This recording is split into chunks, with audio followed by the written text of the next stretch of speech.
On a quiet hillside in Niigata, Japan, the last wild bird of its kind vanished.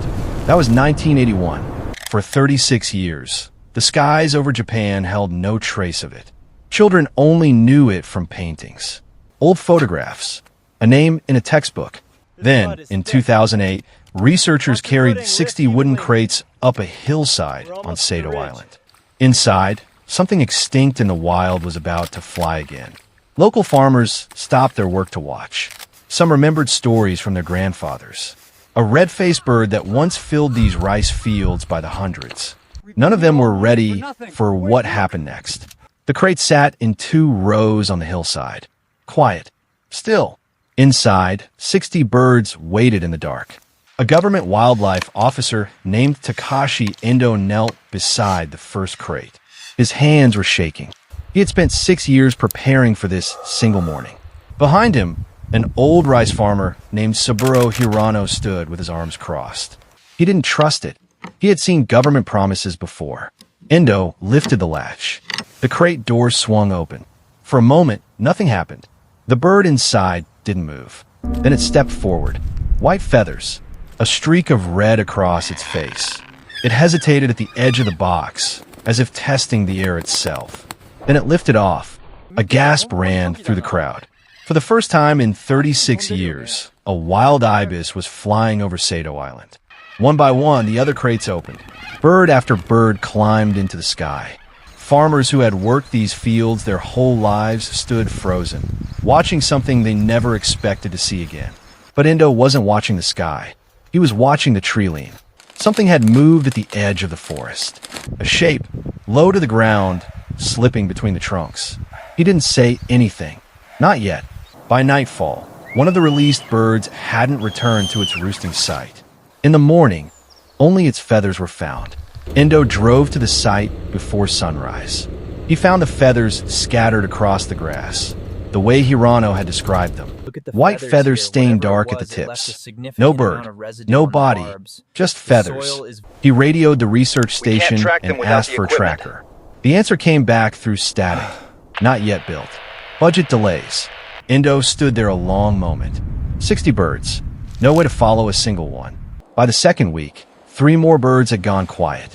Their leg band signals simply stopped. No transmissions. No sightings.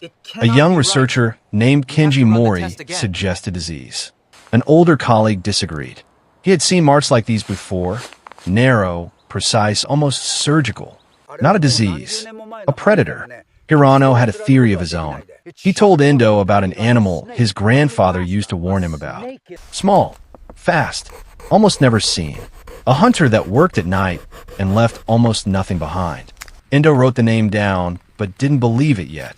Sado Island had no native predator capable of wiping out birds this size, this fast.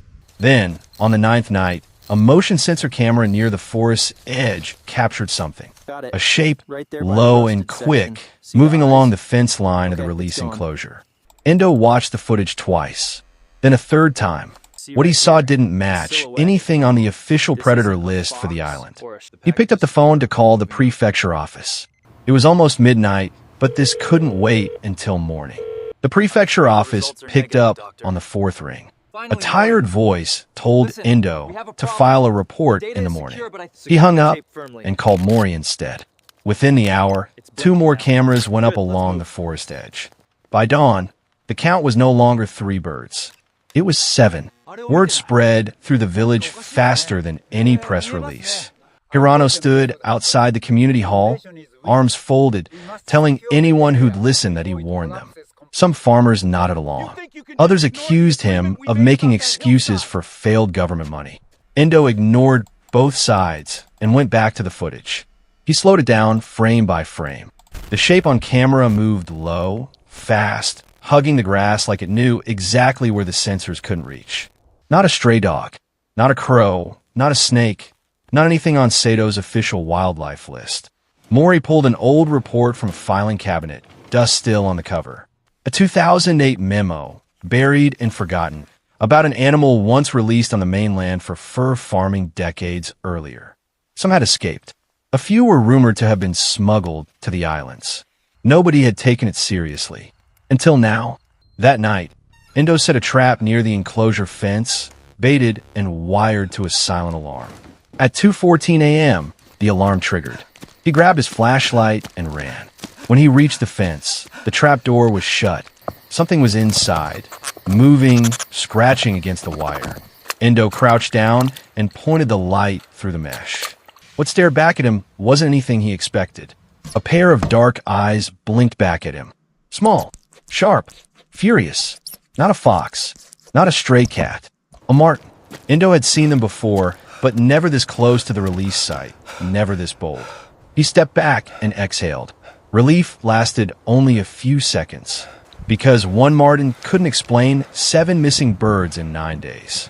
Mori arrived minutes later, breathless, holding his phone. He just got a call from the main breeding center, 12 kilometers away. The voice on the other end didn't sound right. Endo took the phone. The night caretaker, a quiet man named Ryota Saito, said something had gotten inside the holding pens.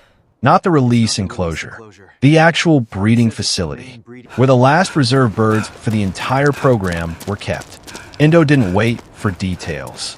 He was in his truck within 2 minutes, gravel kicking up behind the tires.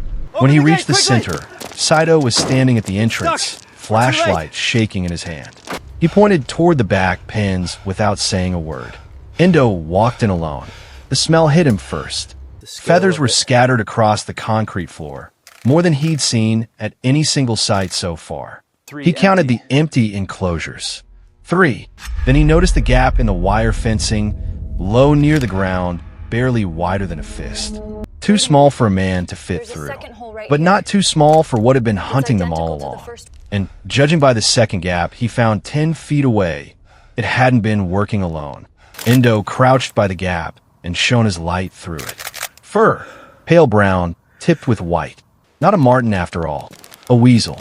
Small enough to slip through wire mesh that nobody thought needed reinforcing.